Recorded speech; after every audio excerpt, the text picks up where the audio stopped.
about Magic the Gathering and the short story Emergency from Dennis Johnson's collection Jesus is on it.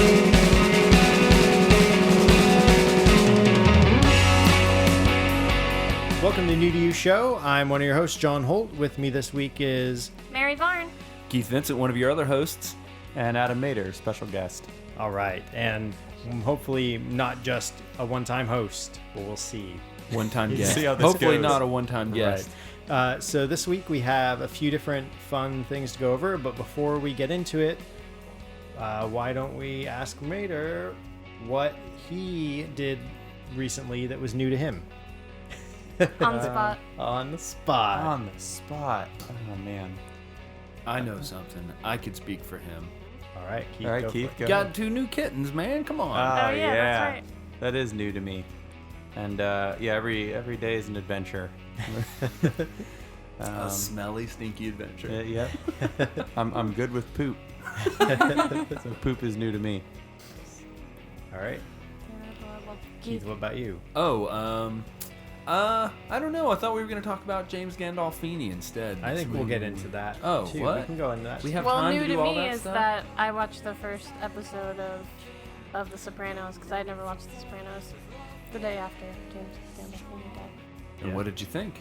I thought it was great. I wasn't expecting it to be so good just because it was old. Yeah. Right, And I thought it would be more dated. Yeah. Well, and I was talking to Keith about this around the same time. You're talking about James Gandolfini and his death, but the HBO really, I mean, there were other shows you were saying, Keith, that Showtime had that were dramas. I think similar to HBO this. did too, but This yeah. was the one that kicked off that renaissance, Right. like 6 Feet Under, Into the It's Wire. definitely a seminal Deadwood. piece. And, So that gets segues to our theme this week, which is Seminal Works. So works that, are what other things are built based on, or are judged by, or has redefined its own genre, or however each person who's brought something new to the table is talking about it. But to jump back to James Gandolfini and HBO, I really think that Sopranos, I think it defined Oh, this says new the era guy of who saw the television. first episode. Come on, man. Yeah, I saw the whole thing of the first episode. But I think when people talk of, like, just in terms of timeline and having even not that that's new, but having a villain as a main character. yeah, like the anti-hero for Yeah. a TV show. Yeah. And that has been huge. I mean, The Wire is every character in The Wire on both sides is an anti-hero. Like there aren't very many. There's so many of the shows nowadays. Breaking Yeah. Bad, Dexter. Mad Men. Game of Thrones, Yep. Mad About You. Yeah. Well, the good thing is that the Starks are getting what they deserve. Dora the Like, Explorer. so there's a certain point where it all comes around. Yeah. Yeah, Sopranos is my all-time favorite show, and it's like so many people I know haven't seen it, so I don't talk about it much. But yeah, I just think it's the best, and it's funny because like I didn't see it while it was on. I only saw it I think 3 or 4 years ago, and I just like kind of blew through it, and it was That's the like best my way to own watch it. personal TV renaissance because I didn't like watch a lot of TV shows up until that point. Really, I don't know, didn't seem like a serious art form. Or And now you write for them. Well- Weird. Thanks. Well, you were Thanks, writing for Sopranos. him at the time. You were writing for him at the time, though. What's that? When you were watching Sopranos, you were Yeah, probably. writing Yeah, stuff. definitely. Speed Racer.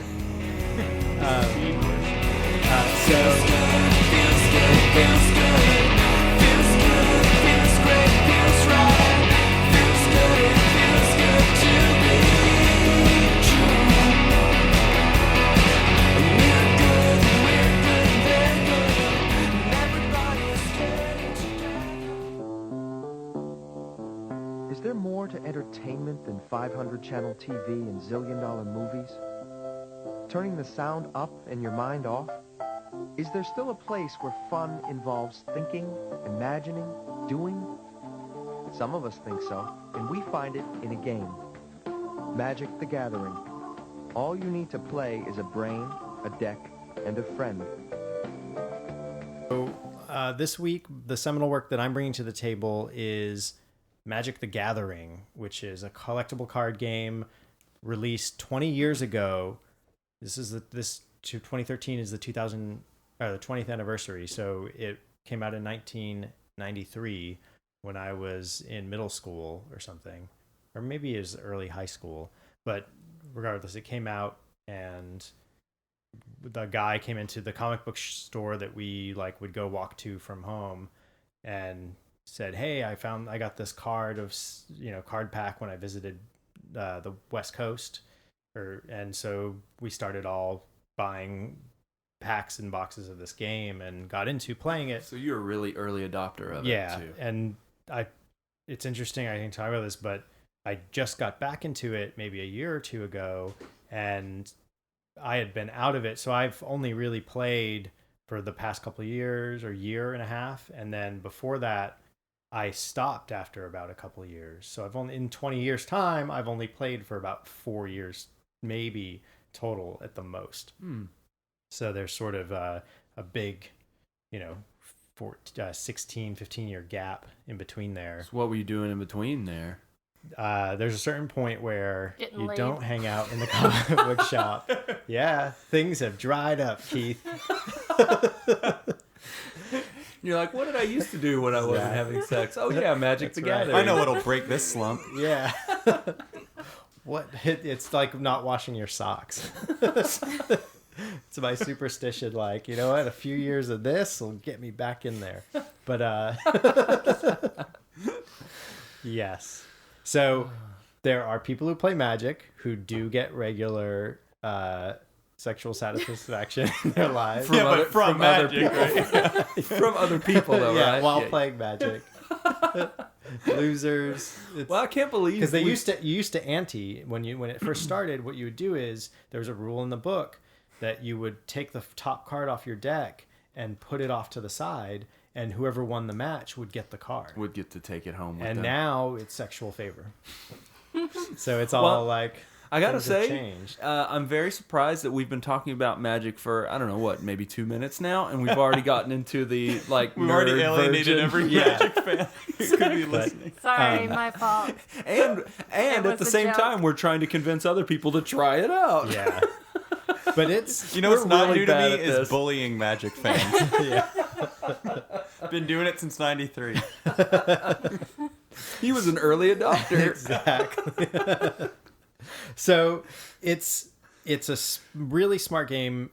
To a little history stuff before I jump into it. It's a simple game where you have, a resource card that you use to cast out to expend cards from your hand and use those to go after your opponent and drain their own resources, their life or their deck or whatever they have. And whoever kills the other guy first wins that match, and you go on to play. And there are creatures and there are spells, and it's a very fantasy based game, and it's pretty fun. And there are a lot of games that have come after it in the past 20 years, trying to not steal its thunder or ride its tailcoats, but try, a lot of imitators. The reason why I call it seminal is because soon after is massively successful. I mean, you have cards from back in '93 that I saw kids trading away, or I traded away, that are worth thousands of dollars now. Really, truly thousands? Thousands. There's a set called the Power 9. It's 9 cards, so that's why it's called Power 9. 5 of them are these gems, these artifacts that you can place down and for free. And they were only released in the alpha and beta sets of the game. And then there's also this thing called the Black Lotus, and there's a few, like 4 other So are cards. these just basically atom bomb cards that'll just... They're too powerful. They wouldn't print them again, and they're also like they kind of broke the game a little bit. So they is didn't print them. is into it the... considered like uncouth to whip them out if you have them, or No, well, they do actually- people say, "Oh my God, I give up"? You have the gemstone they of restricted killing them me. so that like if you play with them, and you can only play with them in very small formats, like Right. Legacy Okay. plays them, or they'll be cube, like set formats where you play with them. And usually in that Legacy format, you can only have one of them. If you have whereas normally with a card you can have 4, because you'll have a deck of say 60 cards with a limit of 4 of any one type of card. So your chances are 4 in 60 of drawing that card. Now your chances are 1 in 60 of drawing this more powerful card. I think you're already getting a little... Right. It's sounding complicated. Now, I played this recently Yeah. for the first time, and you explained it to me really well in a way that I hope you will do right now when you explain to me that you are playing you are a magician and you're using these cards. These are spells that you're casting out, and they will summon beasts and things, and it's all based on. So do me a favor and kind of just do that. The nomenclature is that you're a planeswalker, which is this.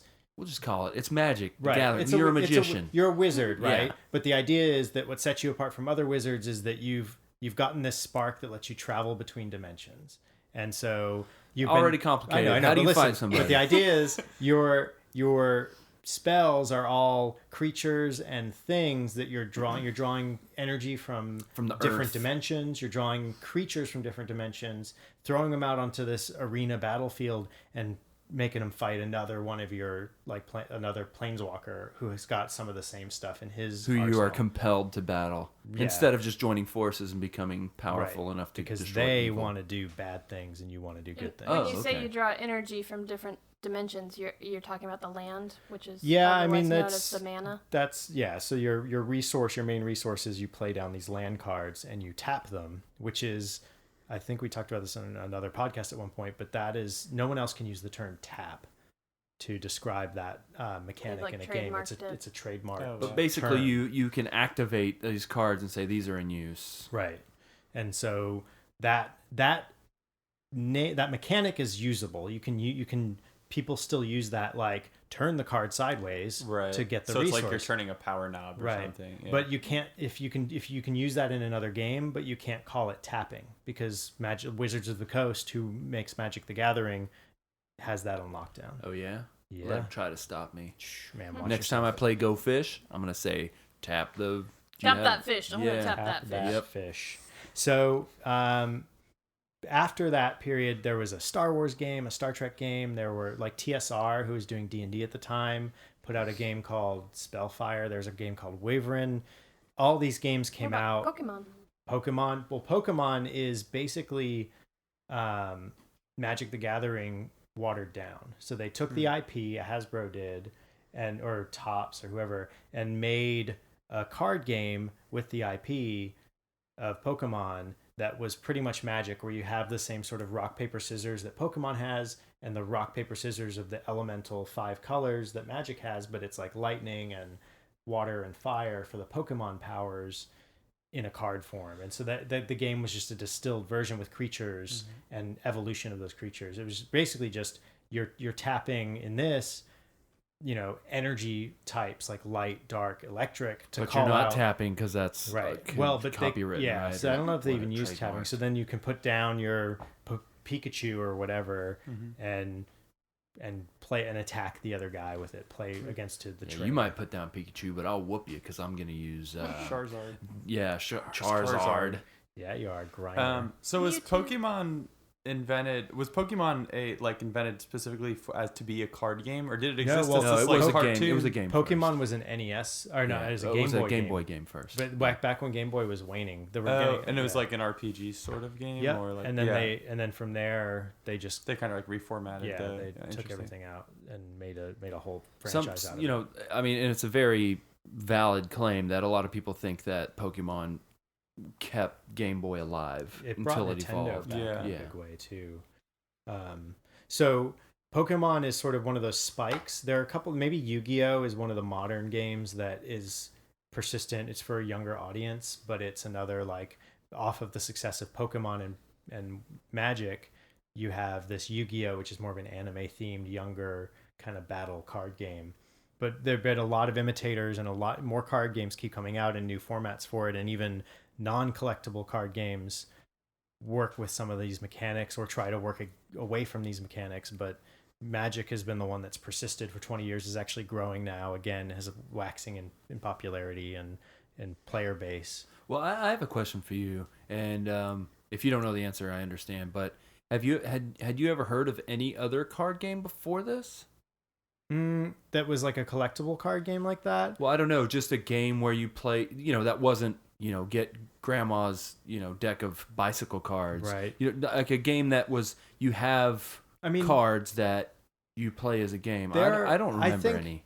If they weren't collectible. They were sort of like Pit or something like that, where you have a you have a set of cards that it's a finite set though, and you're going to play with this finite set of cards a game, kind of like Go Fish is an example of, you can play that with a standard deck of cards, like modified Old Maid too. Old Maid, but they also make decks for those, and there are decks that aren't your standard 52 card deal, that aren't even poker related. I think there were games that were card games like that before this, but this is the first sort of collectible card game in that form, I believe. Yeah, well, I mean, I was old enough when it came out. I was old enough. I remember when it started to come to Tennessee, but I really don't remember any other kind of game like it. And then after it became obviously as popular as it did, that's when I noticed a rash of them. Right. So I was just wondering if there was some, and maybe you out there in listener land can write us and tell us about things that this might have been influenced by, as far as other card games, because to me it seems like the original. Right. I might be wrong. The about that. designer was making games before that. What's that? The designer was making games before that. Like, he had made a game, Robo Rally, which is really popular. So he had been designing games before he he was this game. but it wasn't this kind of wasn't that card kind of card dynamic. game, right. Yeah. So I came to this about a year ago when John introduced me to it. I had never played it before, even though I'm certainly old enough to have played it in high school or junior high school, but I never even knew about it then, and I was always pretty resistant to the idea of playing it because of the collectible aspect. I didn't like the idea of having to spend money to buy lots of cards, and that gives you an advantage. That's how I thought the game worked. And it kind of does work that way in certain formats, but what John showed me is that there's different formats to play, and what he's been playing a lot of is limited, and there's different kinds of that. Is that right? And there's like limited. This was actually when I started out early on. You'd play sealed pools where you'd get a starter pack of 60 cards from the set. It was completely random, and then usually you would add another booster pack on top of that, or two, and then you would build your deck out of that and play a game against other people doing the same thing. So your pool was always randomized and limited. But that involved buying a new thing every time you played, right? Correct. But it's sort of the difference between, are you paying either secondary market prices or lottery ticketing by buying booster packs or starter packs yourself? Well, see, that's the thing that does turn me off, just like it turned Mary off, is that, you're saying every time you play this, you have to buy these things. I mean, I know there are different ones that you don't have to, but most of the ways they play that you've described to me seem like they start off with, well, you got to buy a new pack and open it up. Right. And I know they're cheap individually, but usually John's doing this at the local game store that, he feels like it's good to support and it's the booster packs are really cheap. I mean, you just get Wizards of the Coast isn't hurting. You don't really got to support those guys. Yeah. Well, but he's supporting the game store. Right. And really these card games, Yu-Gi-Oh and Magic, are bread and butter for game stores. Like, they keep the doors open and they keep them solvent. Yeah, and he sits, you play for a few hours for $15 or something. Yeah, and then you get cards out of it. You're getting in, and you get the cards, you take them away. Yeah, but and then you can use those prize. later. Like, Oh, okay. So you can use those, or you can even sell back, like in the secondary market. And the cool thing, though, I like about it is that you're on an even playing field in a with limited these other format. other people. Yeah, so you're not. It's all about, at that point, it's a randomness and skill that come into play and there. John and I had played a lot of Dominion, which is, I think you guys have played it. Maybe I don't know. Yeah, I have Dominion. Yeah. Yeah. So that's like another deck building game, but that is all contained in one finite set game. Although they release a lot of expansions. Mm-hmm. So that was one of my favorite games. So I was interested in Magic for that reason. And now there is just a real big trend of all these digital collectible card games. I say that with quotes because you're collecting the cards digitally, I guess. But a lot of WoW players know that Blizzard is releasing Heroes of Hearthstone, which is their version of that, which is a much more simplified version that'll be free to play, actually. And Wizards of the Coast, who does Magic, has been a little bit... they just haven't been leading in this. I think they do an iPad on the game. digital end. Yeah, I think so. Yeah. I mean, they've been doing an iPad game, and they also have a online game, but it's you have to pay a subscription, and then you also have to buy the cards, the digital cards. You have to buy them. So that's After the tough. after paying for the subscription, you have to buy the cards Well, individually too. the subscription I think is it's an initial sort of buy-in fee where it's not like you're paying per annum, I don't believe, but it's sort of like you get a starter kit and it's signing you in to their system, paying that starter fee, and you get some starter kit stuff.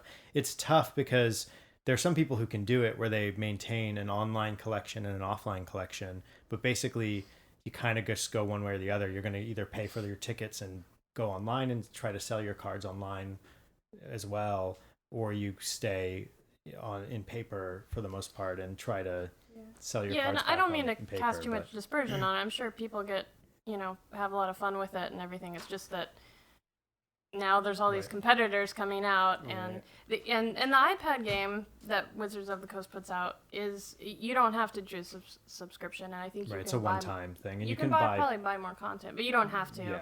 And but that's still not quite as streamlined and nice. And as the user interface on the non-iPad version is pretty clunky, where you have it's just a computer based. What is it if it's non-iPad? It's just PC got it. and Mac or whatever, and you but it's they really haven't updated it very well in a long time. They're working on it, but it's a beast, it's a behemoth, and it's rolling slowly. It's a big company. They're just still trying to figure it out. I mean, they work hard. We can talk about, they're talking about this on a podcast, but there are entire podcast networks based around this game. It's 20 years old. Yeah.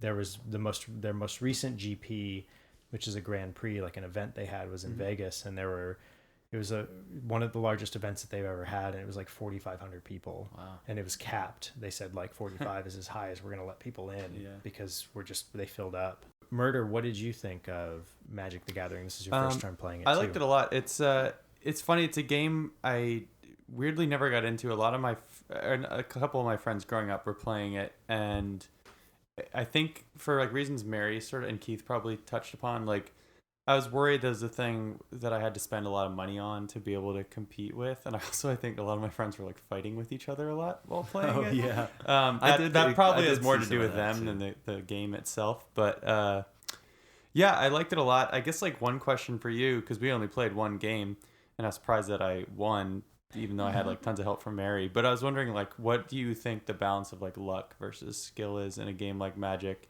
Compared with stuff like whatever, chess or Settlers or Dominion or something like that. I'd say a lot of the terminology that's used, and there's a guy, Marshall Sutcliffe, does a podcast, and he comes from, he's like a high stakes, he's like a well-known poker player, this Marshall Sutcliffe guy, and he kind of got into Magic, and now he has a successful podcast. Two of his co-hosts have left the show and gone on to work at Wizards, and now he does commentary for Limited Resources, which is a great podcast for someone starting. It's very geared towards competitive, but they're smart. They talk about all the cards, and it's accessible to all levels of play.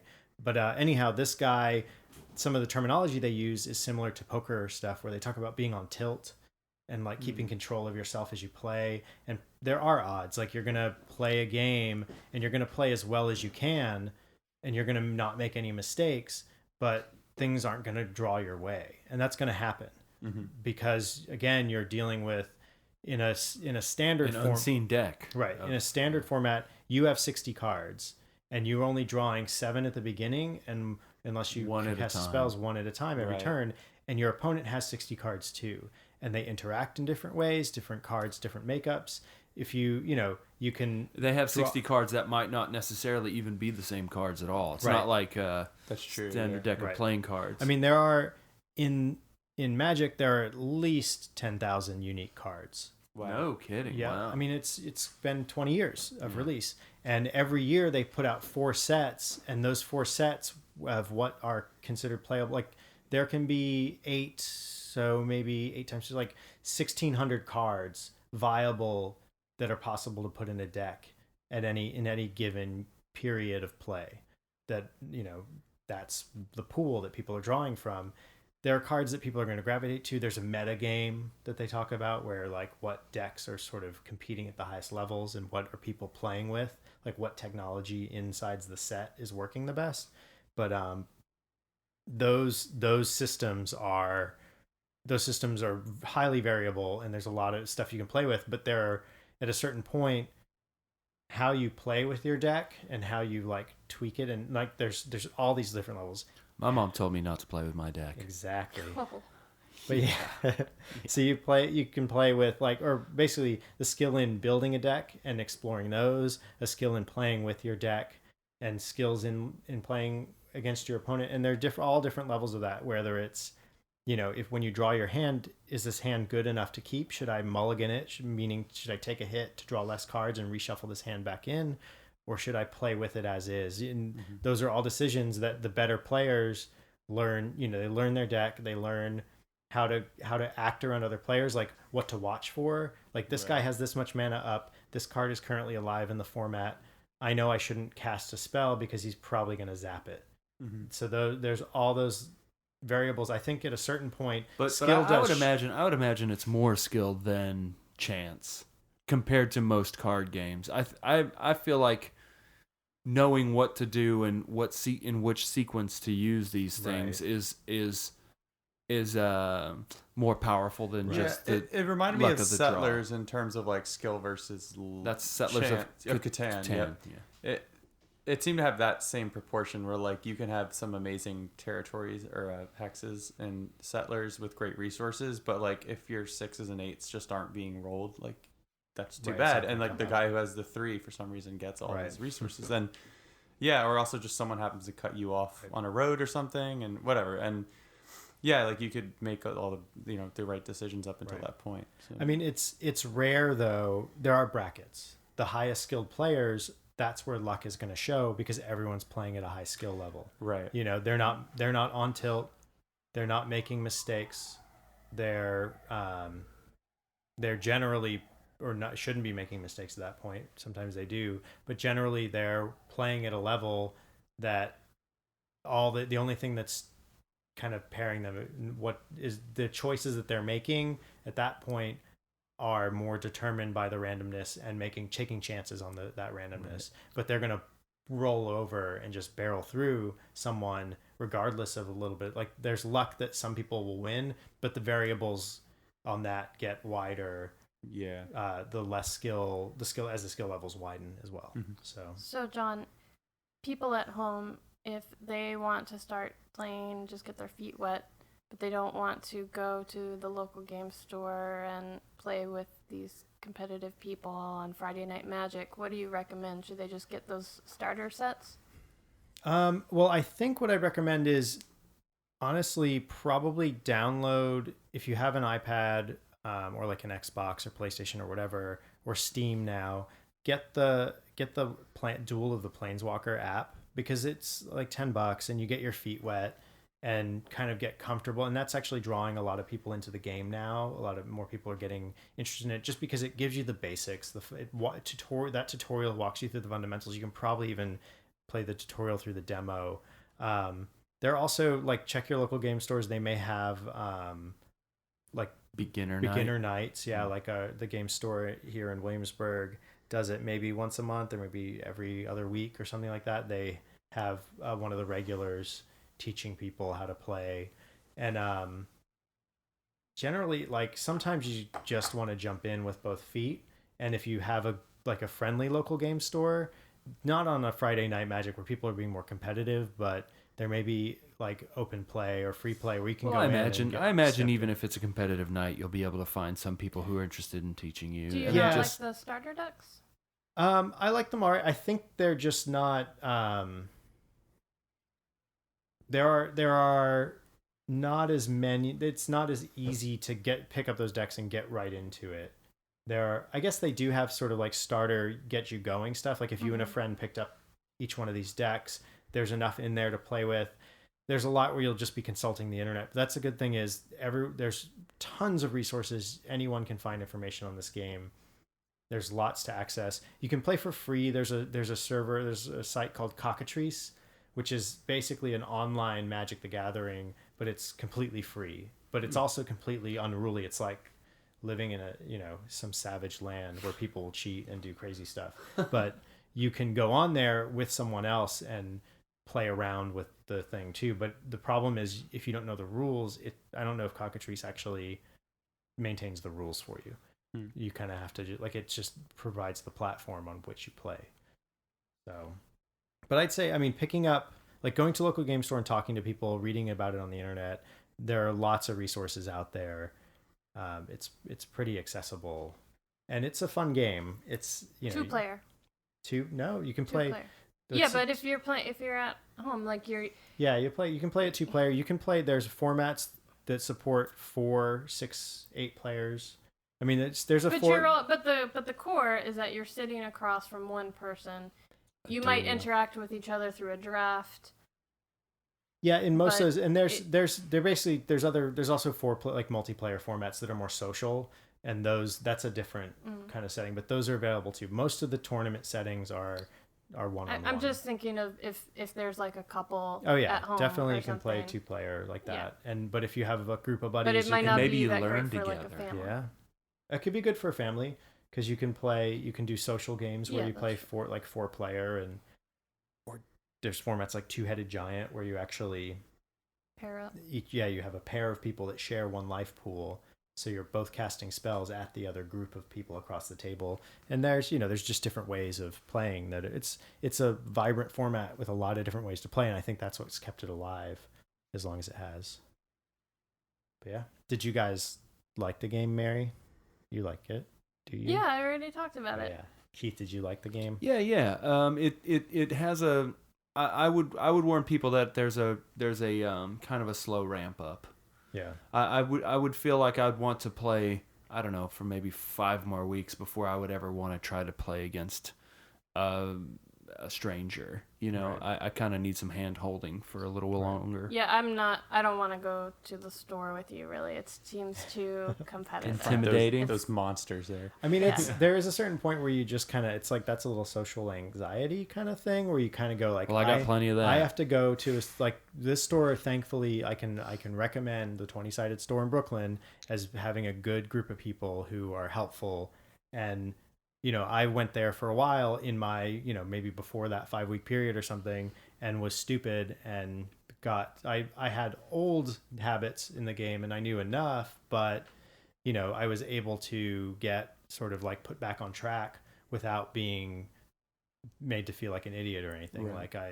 Everyone was pretty nice. I was pretty straightforward. As long as you're open about hey, I'm new, that's when people are like, okay, cool.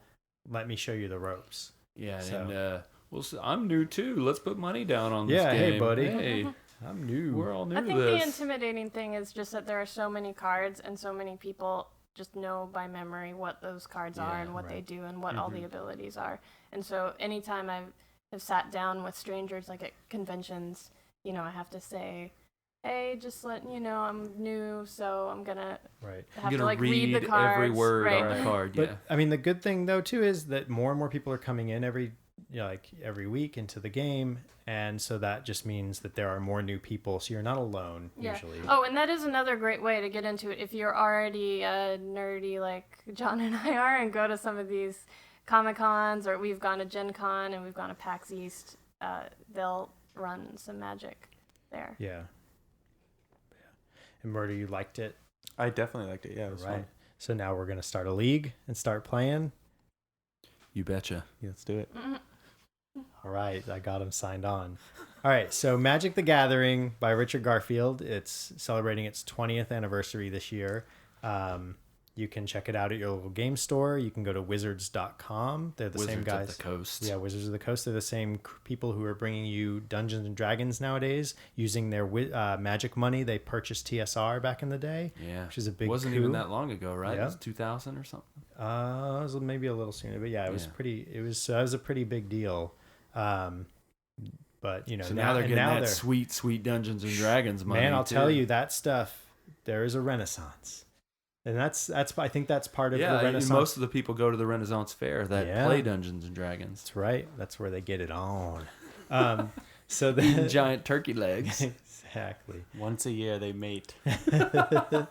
So the Magic the Gathering, you can find it in a lot of places. Check out Wizards of the Coast's website where they have store locators and game descriptions, and you can play the game on your local platform, and you should go check it out. That's new to you. It's Magic. Yeah, hopefully it's new to you. I gotta say, I was a little disappointed because when you said you were doing Magic, I thought you were gonna like really show me some magic tricks. But it turned We can out add it some was sound game. effects in there, right? Like magic. Yeah. Sparkles. All right.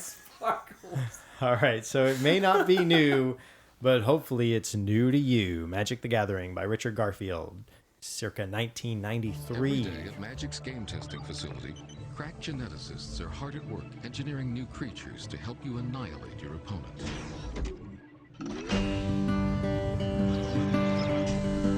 Down from heaven with a message.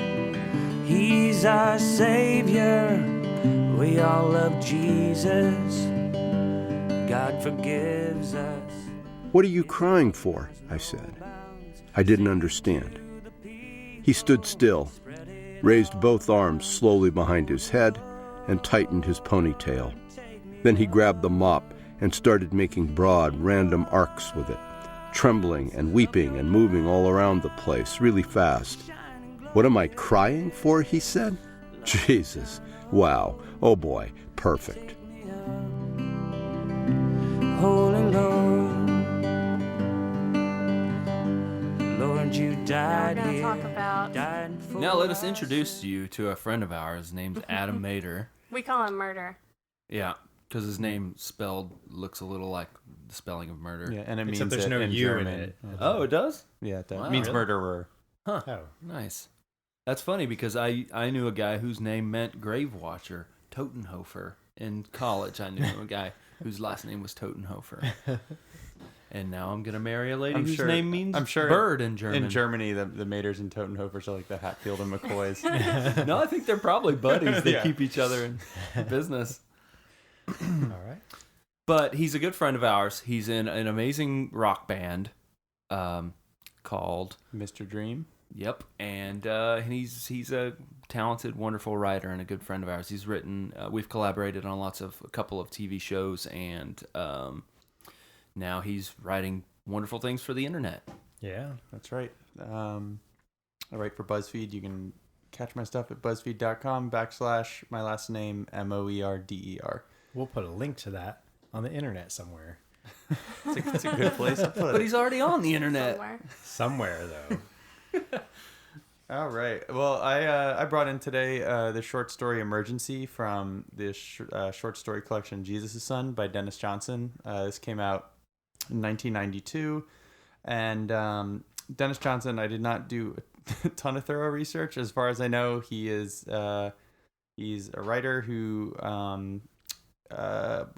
his career started around I think in the early 80s. I think his first novel was Angels that came out in 82, I think, or 3.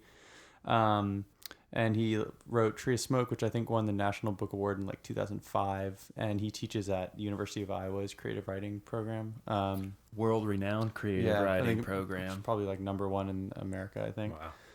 But so yeah, he's been around, and I chose this for the Seminal show today because I feel like a lot of, especially movies, but also literature from the last 20 years or so, has dealt with especially drug abuse or for lack of a better word, low lives and stuff in a very candid way, in a way that I think especially 40 or 50 years ago, there seemed to be so few novels and films about people doing heroin or people do with serious substance abuse problems who are beyond unemployed. And I think it just stories like these in particular, and I also had read David Foster Wallace's biography that came out by D.T. Max last fall, and in it a lot of David Foster Wallace's ideas for Infinite Jest, which is also heavily about substance abuse and addiction, and again low lives or people in halfway houses and stuff. He was very inspired by this book and felt like it had kind of like captured these people without like certainly not like judging them or like looking down upon them, and actually showing how like, this is going to sound preachy, but like how some sort of lack of like spiritual values or sustenance in our society is like kind of leading people to try these shortcuts of like drugs and murder and crime or something like that. Right. And how it... So David Foster Wallace was influenced by the Jesus Son book? He had read these stories, yeah. Wow. Well, like kind of during, I mean, he'd probably started Infinite Jest at the time, but Right, okay. he definitely like had come across it. And it's funny too, because in that David Foster Wallace biography, in the 80s, I guess like Raymond Carver was so the thing. Right. If you were like in a creative writing program, you were just like mimicking him. And it was like the cool thing to do, in the way that people probably like rip off, you know, Tarantino and Coen brothers now in film programs or something like. Right.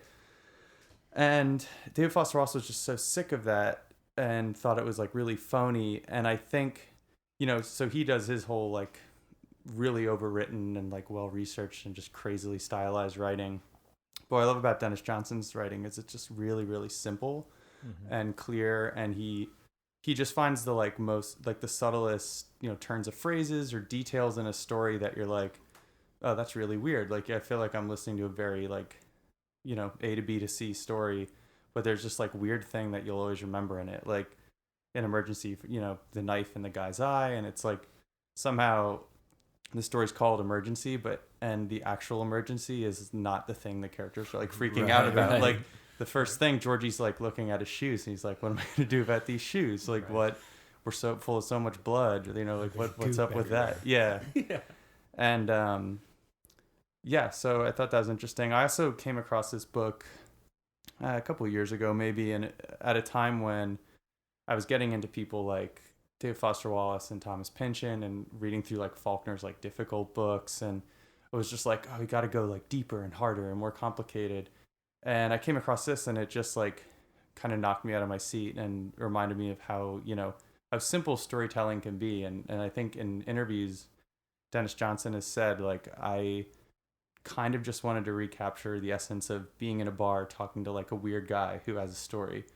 And he's not like the smartest guy or whatever, but, and you know, who knows how reliable he is, but something about the story like really sticks with you and is really like simple.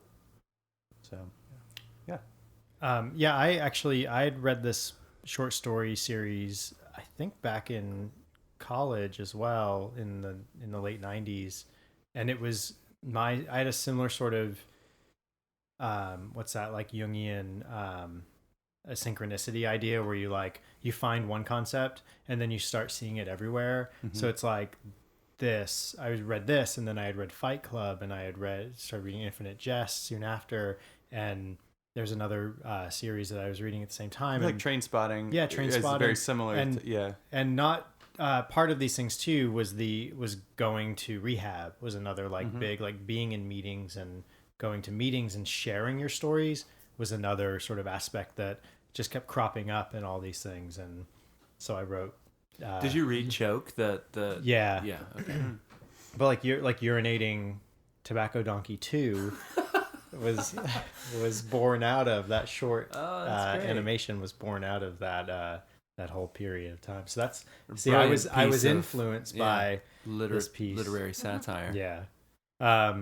But yeah, what I really liked in this book and the series, because what it basically is a series of short stories about whether you don't know whether it's a single character or a bunch of different characters, different people, who have substance abuse as, you know, who in their lives somehow. Right, because every story is told in first person, and it very well could be the same person, but he's such an unreliable narrator, and everything's so subjective. Like, so many stories end with him being like, oh, and by the way, I don't really know if that happened, or I can't remember if that guy was about to go to jail or he just got out of jail. Right. And yeah, so the whole series of stories then, that's how it breaks down the walls between stories a little bit, because within the story, time is broken down. So you don't know like whether this is one character jumping through a series of narratives or a series of characters telling one cohesive sort of picture of abuse. And, you know, it's sort of the series ends with, you know, there's a journey of these characters kind of in the arcs of some stories are real lows, some are real highs, and trying to come out on the other end is in there too. So I thought that was interesting. And this story in particular, I don't know. I mean, it deals a lot with vision and sight and like emergent see, like what are you seeing? Because it starts off with you have this character Georgie. Who's just taken some pills that he stole from the hospital. Right. Yeah, they're working as orderlies in a hospital. Right. And so you have this named character Georgie, who the narrator, who gets the name Fuckhead, kind of like in Fight Club, the narrator is given his name by I am Jack, such and such. That's how he gains a name. Tyler Durden is a name for this other persona, but he's never fully named in Fight Club. Yeah. And then in this guy is called a fuckhead, takes on the name Fuckhead, but he doesn't have a name, really. Right. Georgie is the one character with a name. Mm-hmm. Well, I think that goes along with the idea that he mentioned, is that you're just talking to this person in the bar, so the guy's just going to say me. Right. When he's telling this story, it's just going to be me and I, and Right. And but the whole situation, like right off the bat, you have a guy saying, "Can't you see all this blood?" And our character, our narrator, is blind to what this guy is seeing. So right there, you have a difference of what is visible and not visible. Mm-hmm. And you have a guy who's got a glass eye, who's stabbed in his good eye, but he can still see because it's not like going in the eye. And so that like different levels of what's visible and not visible, and that plays through the entire story into the drive-in, like what's vision, what is misperception. It's all about that sort of vision, and I found that pretty compelling. Interesting. Yeah, so I had never read this before, and I just read the one story. I would like to read all the stories, so I didn't know anything about it. I hadn't even seen the movie, which has Billy Crudup and Jack Black, and Dennis Hopper's in it. Oh, Woody really? Harrelson, Samantha Morton. Oh wow. Yep. So yeah, I just read it this week and really enjoyed it. I haven't read much first person things lately, and I can't remember the last time I've read a first person where it's like the unreliable narrator, first person. And where this grabbed me was very early on, where he refers to the nurse as just like fat nurse, Yeah. And I'm kind of like, what's going on? And it took me a while to realize, oh, this guy is high too. I just thought it was Georgie. What's funny too is like you could have read the first story in this collection or short story cycle, whatever you want to call it, and you would also feel like similarly like you never feel properly introduced. I think too. It's everything's like starts in the middle of things and is very much like, yeah, this guy, right? Like this fat nurse or this Georgie, be doing Georgie things, and you're just like, who are these people? Do you recommend reading them all in the order that? The order does help. I think, like John had said earlier, there's definitely an arc to it, and the ending is like very interesting and like I think satisfying. But yeah, I do think there are certain stories that you can easily extract, and they stand on their own, like Emergency. But sorry, yeah, go ahead. Oh no, yeah, I would like to read the rest of them, and I will. Well, I hadn't read it. I'd seen the movie. In fact, I was somewhat of a fan of the movie, in spite of what I'm about to say. What John was mentioning is that there was a rash of these kinds of down and out kind of stories and at the same time, a lot of the movies that came out, Trainspotting and this and Pulp Fiction's like definitely right. Yeah. Though I'd say Pulp Fiction's got a little more. It's a little more going like on crime in it. and But what's the one? The Tim Carroll Basketball Diaries. Mm.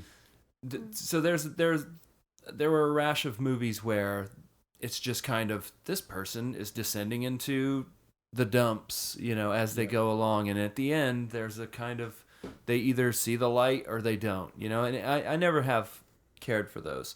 But I will say that what sets us apart is there's definitely a comedic aspect to it. There's a even though the storyteller, I don't think, is trying to make fun of himself or the people around him, he's just telling a good story. Right. What he considers, he or she considers a good story. And in that fashion is probably why I liked that movie, and and why I like the story. And getting to the story itself, you had hit on something that I had automatically considered when I started reading, is that the simplicity of the prose. The language is so approachable. And Adam and I both are big fans of Vonnegut, and I feel like that's a major aspect of his work. It's so approachable language. It's such I think it's a direct culmination, a direct path from For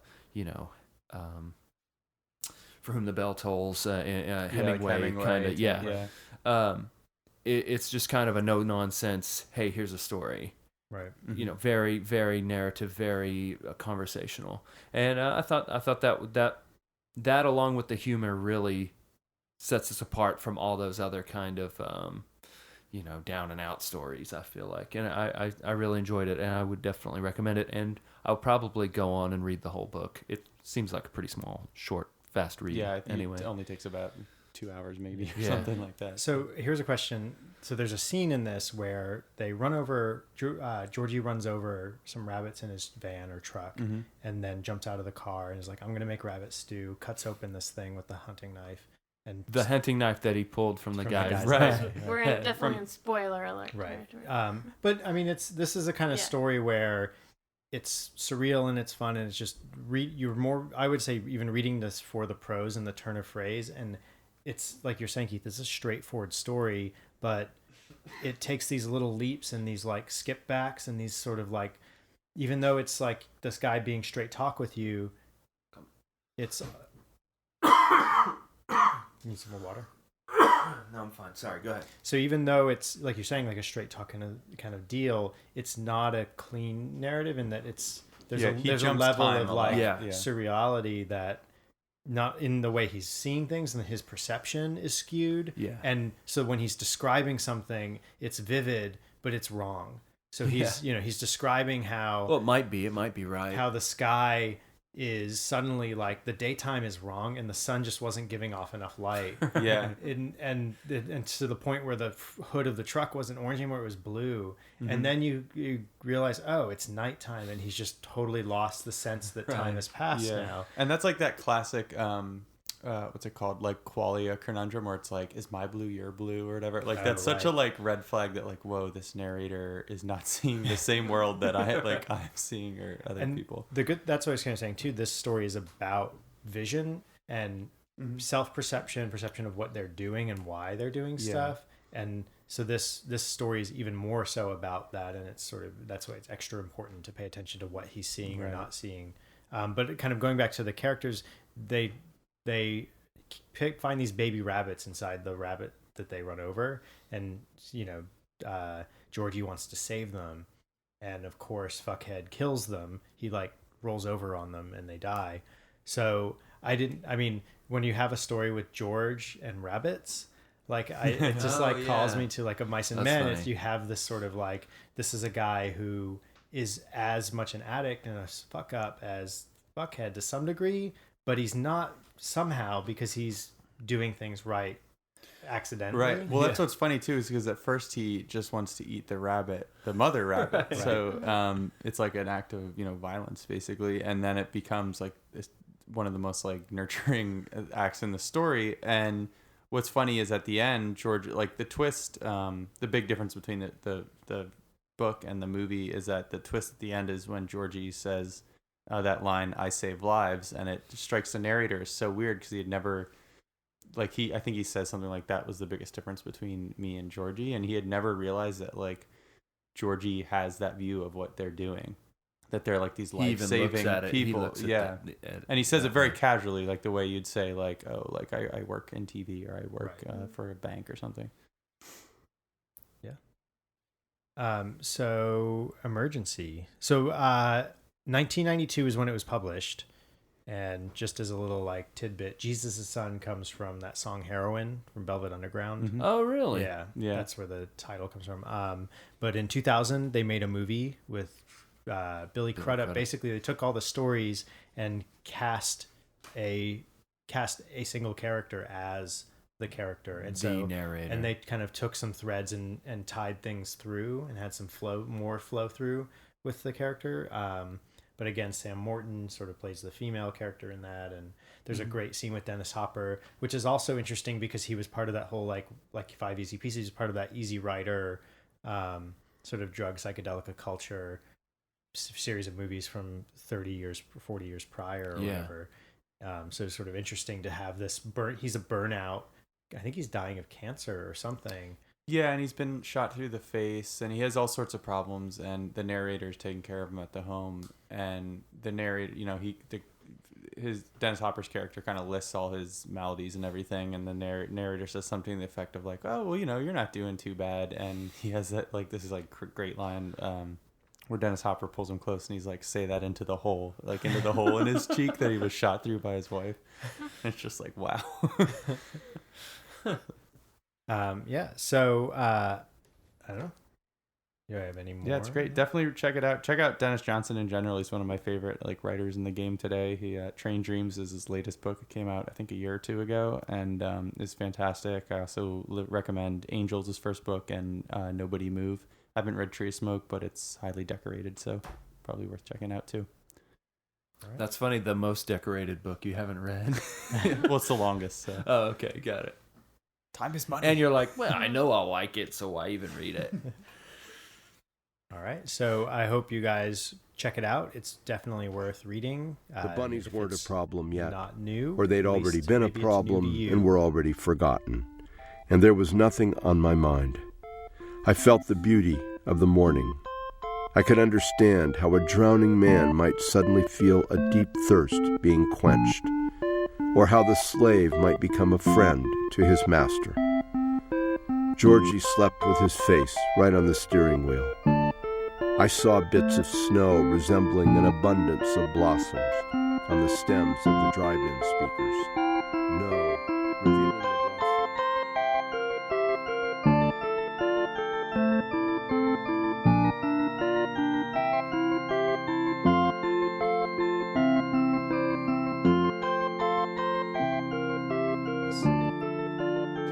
Hey everybody, thanks for tuning in to this episode of New to You Show.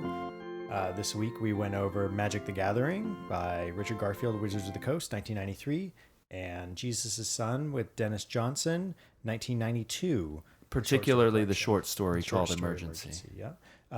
I was one of your hosts, John Holt. I'm Mary Varn. I was one of your other hosts, Keith Vincent. And I was special guest host, musical guest, Adam Moerder. Why are you guys talking about yourselves in the past tense? We were. Well, now we're ghosts. you can find me. We're haunting John your headphones. You can find me on Twitter at lordjoho.com. No, that's not how Twitter works. Well, the show you can find on Tumblr. Just go to twitter.com and look for John. Yeah. So if you didn't find the show, if you want to find links to the show, if you're not finding it through the Tumblr or through the website, you can find links and pictures of what we're talking about today at newtoyoushow.com. You can tweet the show at newtoyoushow. And that's probably the best way right now to get a hold of the show. If you have any comments or questions, save your criticism for somebody else, because we don't care. Suggestions. Oh, yeah, also that's true, suggestions. too. If you have suggestions Like of where to what stick could be it. new to us. Where we can shove our opinions. New orifices to Right. shove it. Exactly. So, Mary, where can people find you out on the internet? They can find me at npccomic.com. It is a comic that I do about cats who play World of Warcraft and the humans around them. And you can also find me on Twitter at Mary Varn. And you can find me by Googling my name, Keith Vincent. You might find the real me, or you might find somebody else. Yeah. And you have Earthling Keith. Earthlingkeith.com or Tumblr, earthlingkeith.tumblr.com as well. And, See my artwork. And yeah, I've Twitter, Tumblr, and like Facebook and a BuzzFeed profile. Just go to my personal website, adammoerder.com. That's Moerder spelled Moerder. And I also suggest you visit my cat's Tumblr, donandthor.tumblr.com, because they are new to me. Also, your band. How do people find out about? That's true. And my band is at Dream. mrdreamland.us is the band webpage. All right. You can also see that through my personal site. And we'll do our best to put all those links up on the blog or the site thing that we maintain that has our show on it. Well, talk to you guys next week. Yeah. If it wasn't new, at least maybe it was new to you. And you know what? Go out there and do something new this week. Why not? Get out of the house. Do something old to yourself. Yeah. Just try it. Go enjoy the oldest profession. Treat yourself to something new. Do the same thing every day. All right. We're getting the signal and it's time to go. And there are many possible answers, such as hard work. Feel I'm alone in this whole of existence. I know it takes time, but I'm losing my persistence. The distance is too far to fetch, so I sketch on pages and hope that some catch.